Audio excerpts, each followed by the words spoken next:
Kaya dali-dali ko chinek at yun siya na nakita ko pero luma yung picture, mukhang lumang account niya yung nakita ko kasi yung filter na gamit niya ay luma parang PZAP or Camera 360. Natatawa ako habang pinagmamasdan picture niya kahit luma ang ganda niya pero tignan kaya sinave ko sa album ko. Kinikilig ako kahit lumang picture niya yung nakita ko. Naghanap pa ako pero di ko mahanap main account niya. Kinabukasan nag-online uli ako ng madaling araw at nakita ko siya playing kaya pinanood ko siya maglaro hanggang matapos. Nung natapos na niyaya ko siya kaso biglang nag-matchmake ang agad, di niya na binasa yung chat ko kaya pinanood ko uli siya tapos napansin ko na yung core ay yung core din kanina sa game tapos nag-emote pa siya while playing. Inisip ko na baka yan yung kuya niya kasi may nabanggit siya sa akin dati na malakas daw mag-core kuya niya. Pero habang pinapanood ko sila nakakaramdam ako ng selos. Kasi habang naglalaro sila may emote-emote pa ng Cecilion at Carmela. Samantalang kami pag naglalaro yung emote niya sa akin yung galit emote.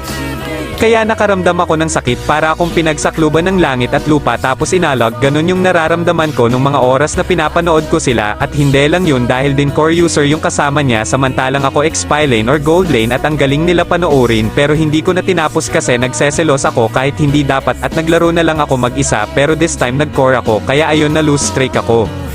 Pero hindi ako tumigil mag-core kahit halos isumpan ako ng mga kakampi ko sa game. Halos bumalik na ko sa GM at hindi ko na mabilang kung ilang beses ako natalo. Walang ibang tumatakbo sa isip ko kundi matuto mag-core. Umabot ng 2 weeks bago ko magami yung pagko-core at sa 2 weeks na yun. Nagtatanong siya sa akin ba't hindi ko siya pinapansin.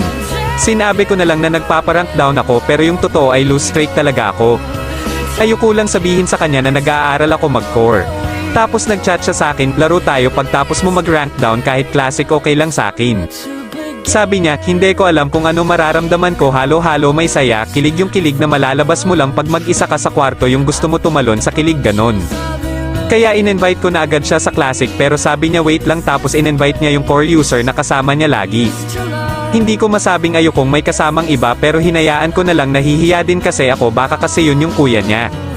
Hindi ko rin kasi tinatanong tapos nag-start na yung game. Yung nag-core yung kasama niya at nagsidalay na lang ako tapos si May nag-support Angela. Habang naglalaro kami pinagmamasdan ko sila at grabe nakakaselos talaga dahil halos lahat ng sanib dun lang sa kasama niya tapos may pa-emote-emote pa at naka-on mic pa sila nagtatawanan tapos mukhang masaya sila habang naglalaro habang ako nakikinig lang nahiya kasi ako mag-mic tapos dun ko na nalaman na mag-classmate pala sila dahil yung topic nila ay about sa school nila. Natapos na yung game at nag-offline ako, pag open ko ng messenger may nag-message sa akin.